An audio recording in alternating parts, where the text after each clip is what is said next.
Olá, professor! Olá, professora! Apresentamos a você as atividades 1 e 2, as referências complementares e a bibliografia propostas no Manual do Professor de Gente de Renzo, de Strindberg.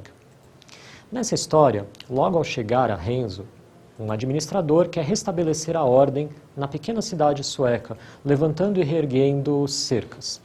Para isso, é necessário que ele se coloque em uma espécie de nível superior, hierarquicamente, aos outros, o que não deixa de ser também uma forma simbólica de cerca, de fronteira. Também muito simbólica é a surpresa do povo, do local, com o fato de ele ter um relógio, até porque ainda a população local organizava suas vidas de acordo com o movimento dos astros e com sua luz, como antigamente. Quando o administrador, apenas para conquistar o poder, seduz uma viúva indefesa, os empregados acabam ficando muito preocupados, porque, isso é um trecho do livro, um estranho, através do casamento, abocanharia aquilo que consideravam um bem comum. Quando, em que outros lugares, os empregados considerariam uma fazenda, a fazenda em que trabalhavam, como um bem comum. Morto o administrador, de quem o pastor também não gostava, seu esforço passa a ser como salvar alguma coisa do legado daquele homem que havia influenciado tanto a vida daquelas pessoas.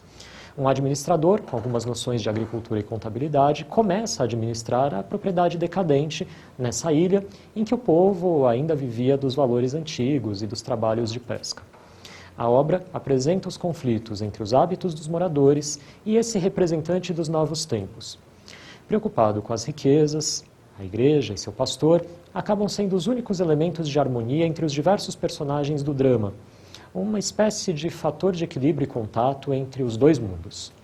Em certo momento, aquele administrador, quando se torna dono da propriedade, grita para todos numa situação corriqueira em um determinado trecho do livro: cada um por si e Deus por todos. Esse triste lema apresenta o egoísmo predador e ainda se vale do nome de Deus para descartar a solidariedade em relação ao próximo. No momento, porém, mais para frente, em que todos têm que correr para não serem tragados pelo mar que avança, o homem da escrivaninha implora que esperem por ele, ouvindo de volta: agora é cada um por si. Mas isso não acontece por egoísmo ou por crueldade, apenas porque, caso contrário, todos morreriam. Bom, ele se torna mais uma vítima direta de um dos muitos efeitos anti-humanos da nova ordem do mundo moderno, o sedentarismo. Vamos então às atividades, preparadas com muito carinho e dedicação para você. Nesta proposta de atividades, apresentamos algumas estratégias para o trabalho na área de linguagens e em língua portuguesa. Antes da leitura, é aconselhado que a sala de aula seja dividida em grupos e que os alunos pesquisem, de acordo com a divisão proposta pelo professor, as características que compõem as obras literárias e os movimentos literários.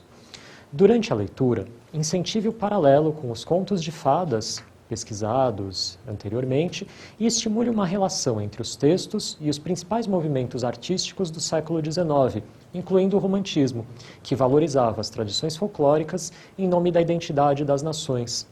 É interessante propor a montagem de um mapa conceitual e, a partir daí, é possível, então, indicar características de personalidades de cada uma das personagens da obra.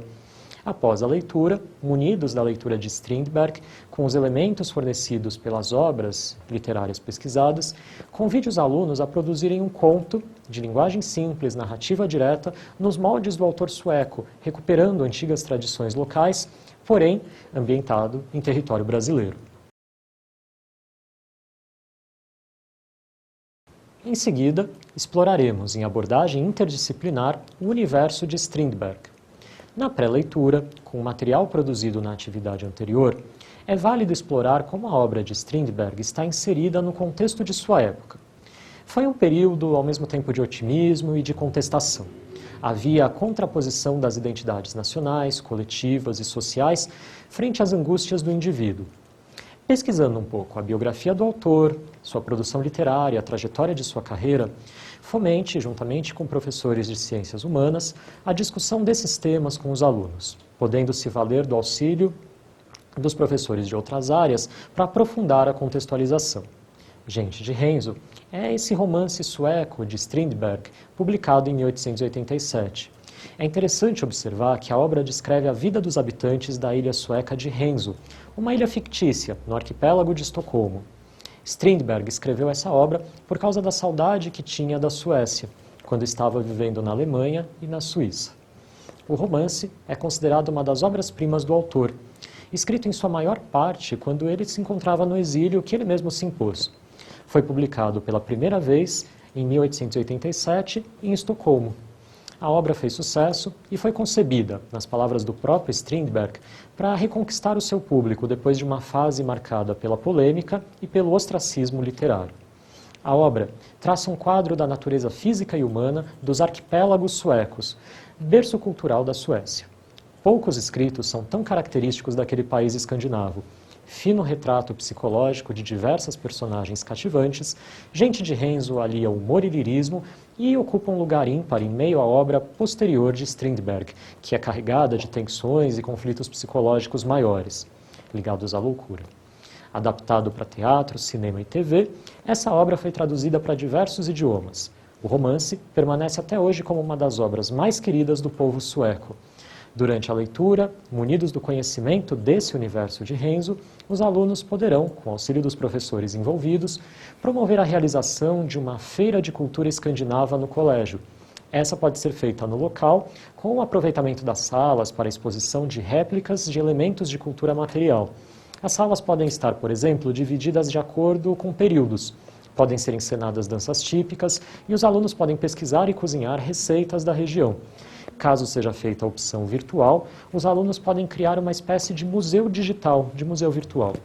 Após a leitura, a turma pode organizar uma coletânea de autoria conjunta dos contos produzidos na atividade 1, só que com prefácios escritos a partir dos elementos fornecidos pelas discussões interdisciplinares com os professores da área de Ciências Humanas. Para mais informações sobre as habilidades trabalhadas nesta obra, consulte o material digital do professor. Obrigado e até a próxima!